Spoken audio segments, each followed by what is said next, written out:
Winnipeg Jets suffered the same fate as the Edmonton Oilers in the bubble playoffs, elimination right off the bat.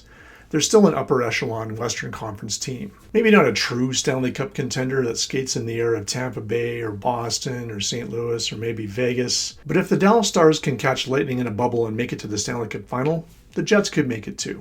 Winnipeg is less than 3 years removed from a conference final appearance in 2018 against the Cinderella Vegas Golden Knights. Winnipeg is a good team. They were charging hard when the league shut down. They beat the Oilers in the final game before the shutdown to knock the Oilers into the qualifying round as opposed to being straight into the playoffs by a fraction of percentage points. They're a hard team to play against. They have a hard building. I don't know if there are going to be any people in it, so maybe that'll make a difference. I don't think Edmonton matches up real well against Winnipeg, to be honest, because their top 6 forwards are outstanding. They have 2 really good lines. Now they got Paul Stastny to play second line center.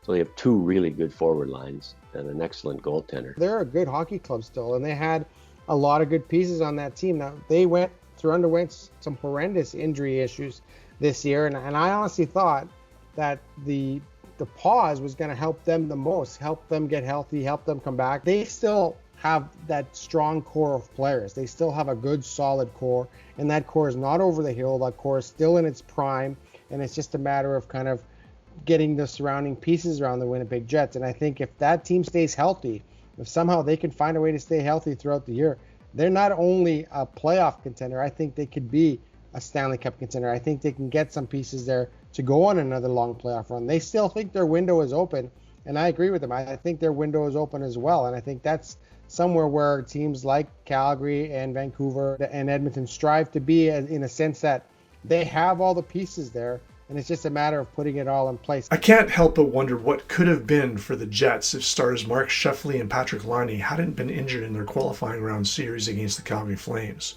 It could have ended much differently. This is a Jets team that features Connor Hellebuyck in net, but the Jets defense did regress last season after a lot of big-name departures, such as Dustin Byfuglien, Trouba, and Tyler Myers, from what was a very deep blue line. Winnipeg's defense probably compares to Edmonton's now, but the Jets are deeper all over the place. The defenses are pretty even. With Winnipeg losing Byfuglien, their defense certainly lost quite a bit. I think the Oilers have better role players, maybe than Winnipeg does. Their bottom 6 guys may be better than Winnipeg's. I'm not sure Calgary beats Winnipeg if Scheifele and Laine don't get hurt. Certainly their best forward in Scheifele and one of their 4 best forwards in Laine, so they didn't have any offense anymore.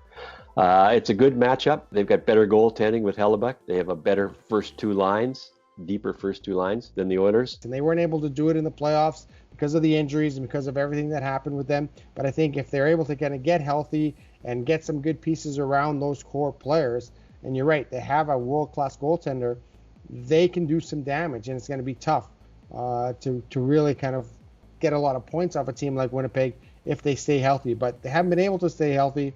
They've had a run of bad luck for whatever reason, and if that luck doesn't turn around, then you're looking at them struggling again. But I think Winnipeg is a team where they have a lot of good core pieces, and it's just a matter of getting those core pieces surrounded by talented players, and they can go far, I believe. I think they're a sleeper team. They're better than people anticipate, like the playoffs. It's interesting, everybody's judging teams by what happened over a 4 or 5 game stretch after a 5-month lockout, more so than they are over what happened in the 71 games before the shutdown, which is fine. But Winnipeg is a good team. They were charging hard when the league shut down. They're a hard team to play against. They have a hard building. I don't know if there are going to be any people in it, so maybe that'll make a difference. But Winnipeg is a tough out.